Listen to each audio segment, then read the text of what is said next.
Hi, this presentation is going to walk through the configuration of the schema.org blueprints module and explore mapping sets and starter kits. So a little about me. My name is Jake Rockowitz. I want to make your life easier by solving complex problems with simple, well thought out solutions. You can find me at jrockowitz on the web. So what's configurable in the schema.org blueprints module? Well, my philosophy is everything should be configurable, but the default configuration should address most use cases. So you don't need to start changing things. You can just start playing with it, and you don't have to go to any of the configuration settings to just get started. And I'm okay with advanced and custom configuration requiring some expertise. It's kind of a Drupalism. Sometimes when people get into wanting to tweak things, you got to make sure they can do it, but it doesn't have to be perfect. You just have to make sure they can adjust everything. I mean, we see that in the browsers too. You can get in there and tweak almost anything in a web browser. Anyway, let's walk through some configuration. Clean install. I'm going to log in. I want to set the stage by just saying the schema.org blueprints module allows you to create content types based on schema.org types. And I like using recipe as an example where we get this nice clean configuration form where we've got our content type settings, our description, then we have our properties which are going to get created as fields in Drupal, and we can say, about's going to be content, unlimited values, we have a label, we've got cooking time, all this stuff. If is family friendly, a boolean, we determine that. We are basically taking schema.org specification, leveraging it in Drupal, and then with configuration, augmenting it to decide what content types we're creating. The fact that recipe appeared here is a configuration setting. This is a configuration setting that you can go in and tweak for each entity type. But let's dive into just some configuration, and we'll go over to schema.org blueprints module, click on settings, go to the general tab, and a very simple example is you can tweak the description, not use the schema.org specification for description. Sometimes it's just not appropriate. And sometimes, you want to just keep it really simple and say a statement about something. I don't remember what the description is on schema.org, but it is not a user-friendly description. So you can go tweak it here. Also, you can trim the descriptions to just grab the first sentence, which schema.org, the way they're writing it, generally the first sentence is the most appropriate one, and all the subsequent sentences are usage descriptions, which may not be appropriate for your situation. Every single module that you enable can have settings. So there's a devel module. These are devel settings to change. When you create people, we don't want Latin text. We're going to use the Beatles. This is a pattern of a simple string with a pipe to delimit it. We're describing what's one value per line. You can enter a schema type to get rid of a description, or you could say schema type description, or you could say a property name. You can also click show YAML, and it will give you the YAML that's being stored in the configuration files. And you get examples of what we're after. And this one is actually misconfigured. Well, this is just doing null because it's not sorting it out. Not a big deal. Easy enough to fix. Types. We talked about recipes. So if I extend type, this is simple. It's just saying we want to take web page and create a page. That aligns with the standard profile in Drupal that we use page. But then FAQ, we don't need to say page because that seems redundant. We should call it FAQ to be specific. More importantly, when we talked about recipes, here's all the properties enabled by default. So schema.org's got hundreds of properties for recipe possible. We're going in here, and I want to show some concept that you have a how-to. How-tos have image, name, step, supply, text, and tool. Recipe extends how-to. It is a subtype. In the case of recipes, we do not want these properties, step, supply, and tool, because for recipes, there's more specific properties like ingredient and instructions.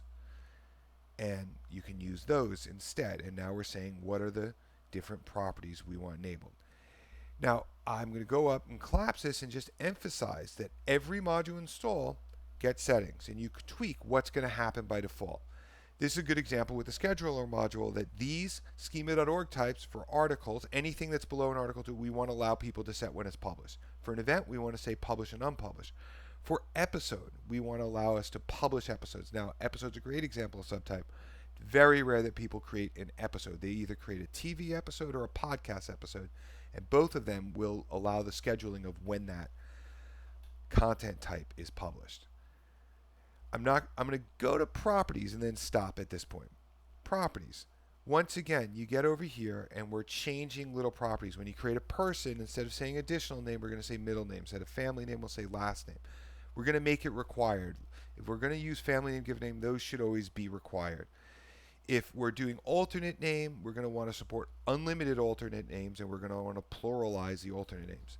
This stuff is not part of schema.org spec. Schema doesn't tell you whether something should have one value or multiple values. It supports either. It's up to you. Okay, that's a lot. You got to go explore. Let's talk about mapping sets. So mapping sets are quick and easy ways to create and test multiple schema.org types in sequential order.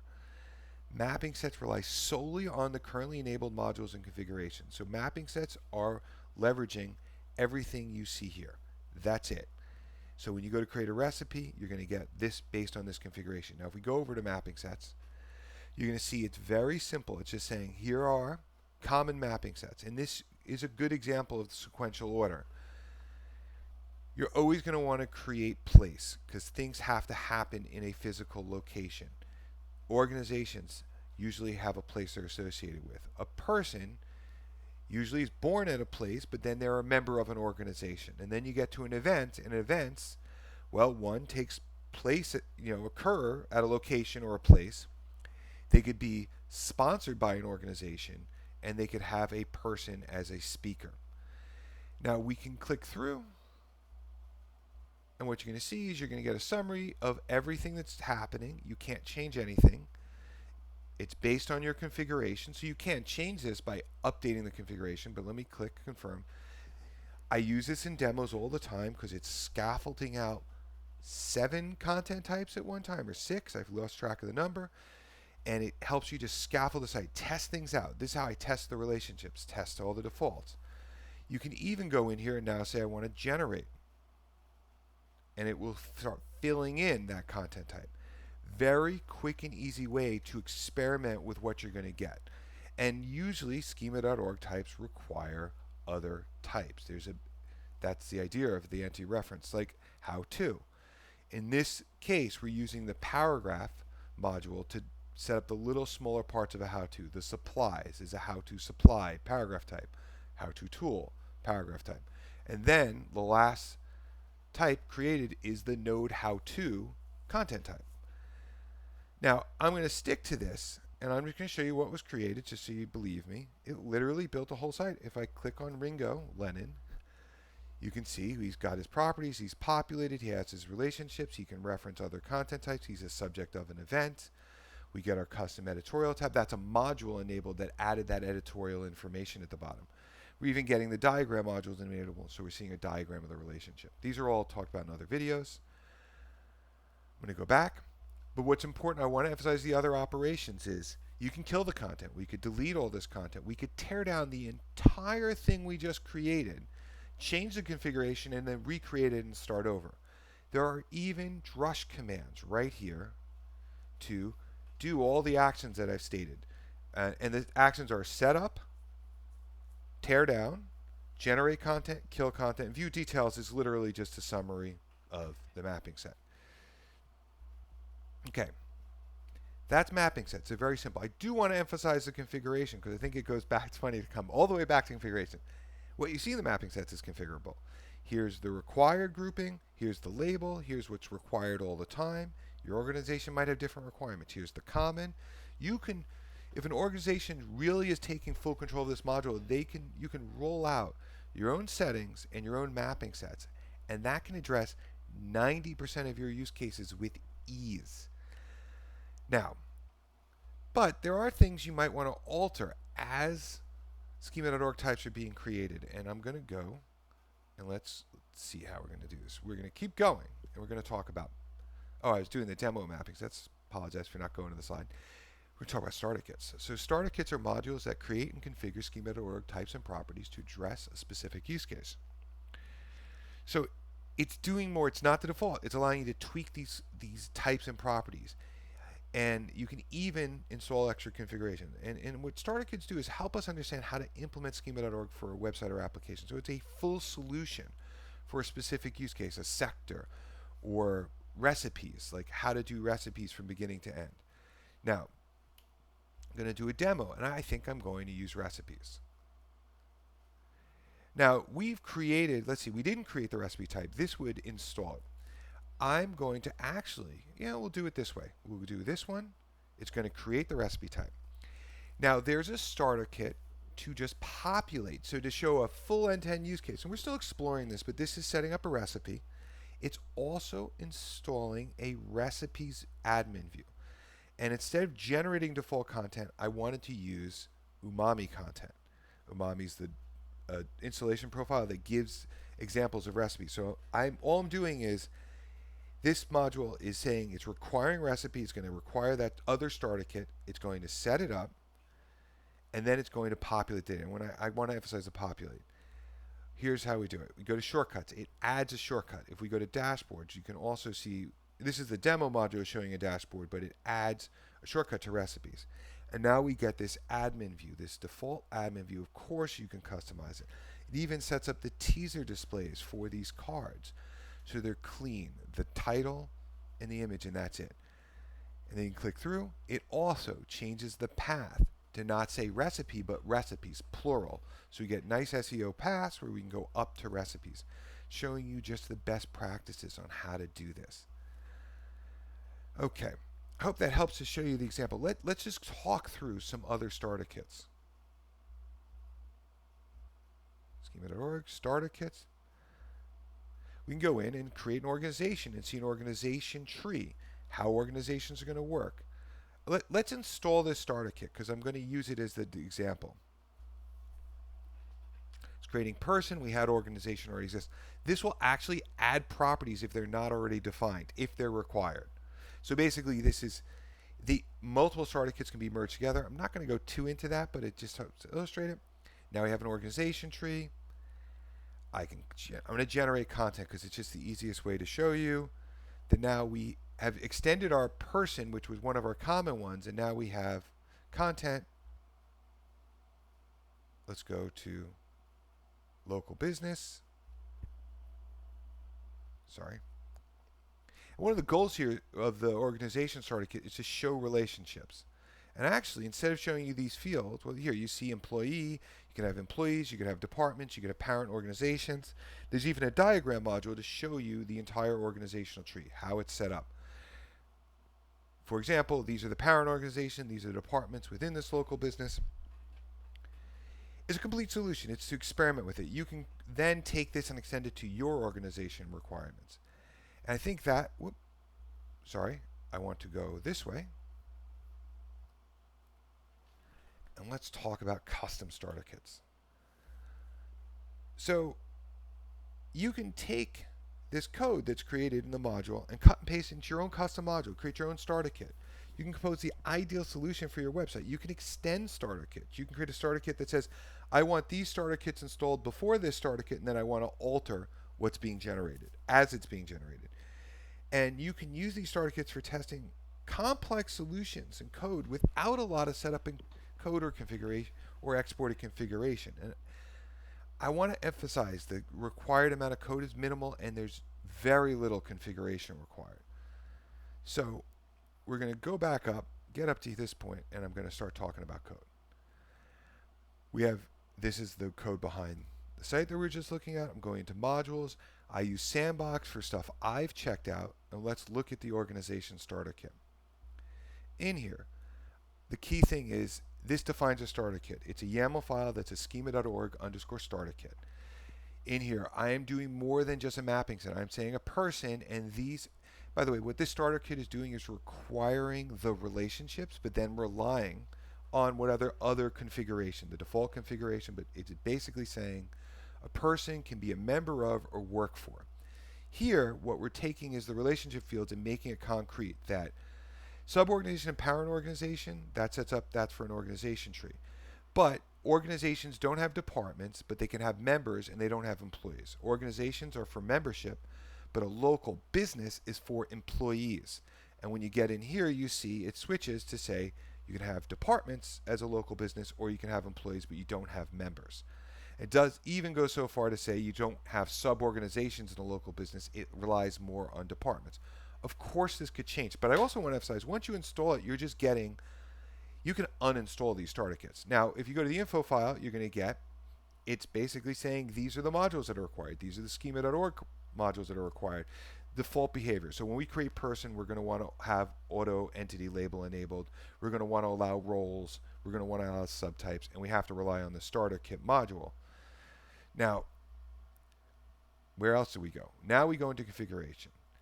There's two settings you want to do. You can do the optional ones, basically optional, so that the configuration is set up by the Blueprints module, but then you're going to want to set up your own path auto rules. For example, local business. We're mapping local business and organization to organizations. It's a simpler way to do it. And then we even have an admin view, which I left out for organizations. And I'm going to just show it to you. It's actually the same pattern I talked about. We go to shortcuts. Sorry. Oh, we didn't install this. I apologize. Let's see. System overview. Organization. Nope, it's here, right here. Here's a little admin view for our organization. We've made little tweaks here, but now we get, oh, and it grabbed the images. It's very funny. It grabbed the umami soup image, but that's totally fine. So we're just adding configuration files to StartKit, and then we can use the config rewrite module for a pattern where I'm going in and I'm reinforcing what I want from relationships. So when I do, this is the department field, I only want it to use the local business schema.org type. When I go to a person, member of, I want it to target organization, but then not local business. Local businesses do not have members. Now, if you go to works for, same thing. I want to target local business, not organization. And now I'm just tweaking the node type. These are really simple tweaks. I want to throw it out there. Like, we don't want people added to the menu system. We want a display submitted. We don't want display submitted to happen. Okay. That's it for this starter kit. I want to emphasize how simple this is. You're looking at 10 configuration files and a manifest that then any developer that knows there's a lot more going on under the hood. There's a ton of configuration, and I respect that people have a concern about configuration. I have a concern. This is setting up a lot of expectations. How do you deal with well, here's a way to put it. Test, confirm expectations. So if we go into the test, there is a dedicated test here called a snapshot test. In this snapshot, it is a snapshot of this starter kit. It is installing the starter kit organization module, and it's writing the snapshot to this directory. And let's go to that directory. In here is all the configuration that's generated. It is a snapshot. If something was to change or you were to adjust a setting, this test will fail. This test will fail in such a way that it will tell you what's changed. You will have to update the starter kit. If you go up to the base, it tells you how to do that. It basically, you delete the snapshot directory and it will refill it. And what's great is this is committed. So we get a history, a diff of how configuration is evolving or changing over time. So much so, and I really find this powerful, and I use it a lot, is if I go into this install file, you can check all these other modules, their configuration, if they change a field. And I can give you a concrete example that just hit me, and I like coming back to it, and I'm willing to stay here for a second. If we go down to the field storage for body, when Drupal 10.1 got released, allowed formats got added as a setting for the body field. And because I had this snapshot, I saw it. The test failed because it was like, I expect there to be an allowed formats property. There's nothing defined. Okay, that is a lot. So let's talk about some next steps for you. Listen, review the available settings. Experiment with mapping sets. That is a quick way to scaffold, set up, test, go back and forth. And explore the starter kits. Explore starter kits and create your own starter kits. It's really the best way to get the most out of the Blueprints module. And you can see it's not a lot. It's nice to have things repeatable. You can even write tests for your starter kits for advanced, very advanced use cases. You can have a Drupal instance that scaffolds an entire site, and you could test really complex code. Okay, I'm going to wrap up and say thanks. You can find me at jrockowitz. You can learn more about the module at schema.org, Drupal.org, projects, schema.org. I hope you have a nice day.